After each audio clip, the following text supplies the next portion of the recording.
Greetings, Planeswalkers. My daily quest today is Black and Blue spells, so I'll be going over my Zombie Horde Black and Blue deck. So this is a fairly standard zombie deck. This came out, a few expansions ago. Some of these more useful zombie cards. Cornerstone of the deck, the Champion of the Perished. Obviously, this deck is designed to get this thing bigger and bigger as the game wears on. Crawl from the Cellar, Eaten Alive, Rotten Reunion, Shambling Ghast, and Village Rites. All good cards for this deck, all really cheap. Helps with the speed of the deck. There's some utility cards in the blue. Mana.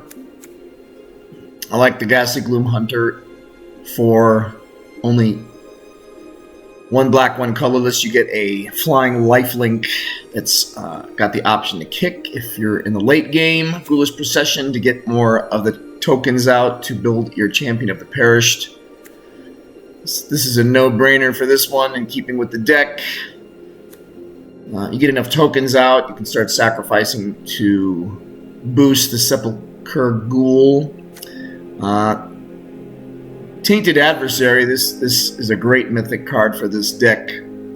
When he enters the battlefield, if you've got enough mana, you can just start boosting him and creating zombie tokens. Undead Butler, you get to mill some cards. That way you've got potential to get something out of the cellar with Crawl from the Cellar. Bladestitched Skaab gives your zombies boosts. Corpse Cobble.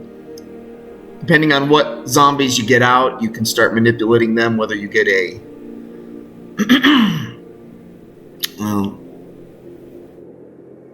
high power, low toughness zombie out, you can basically even out their power and toughness. This is a newer card I just got recently from a pack opening. Ludevic, the Necrogenius. Only one copy of this at this point, but kind of a neat card. Skull Skaab. More tokens. Falcon Abomination, more tokens. Flip the switch. Some more utility. Geralf, Visionary Stitcher. Gives all the zombies flying, and you can sacrifice as well. Poppet Stitcher. Relies on the tokens and creates more. Archghoul of Thraben gives you some more utility when your zombies die, along with Headless Rider, and then Hobbling Zombie gives you the death touch in case you're going up against an opponent with big creatures. Necroduality, this is what really makes this deck a pain against your opponent. I've only got 3 copies of it, and I haven't really boosted this up to 4, but once you get this out and you've got enough mana and enough creature cards in your hand, this deck gets out of control quickly. Narfi, good card.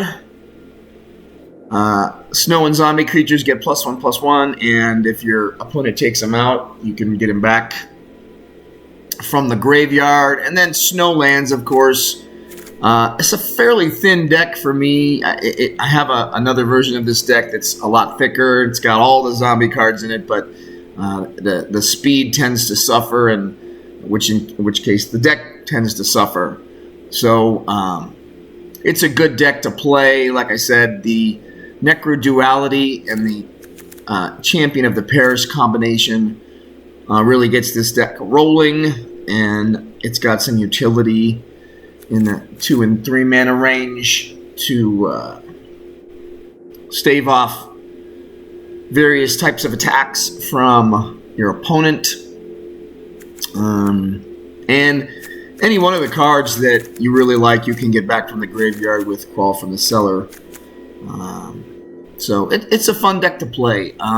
Usually if you get the proper cards out early on, the game is over pretty quickly. I wouldn't say it has a lot of good mid-game, late-game potential because it's pretty simple, really.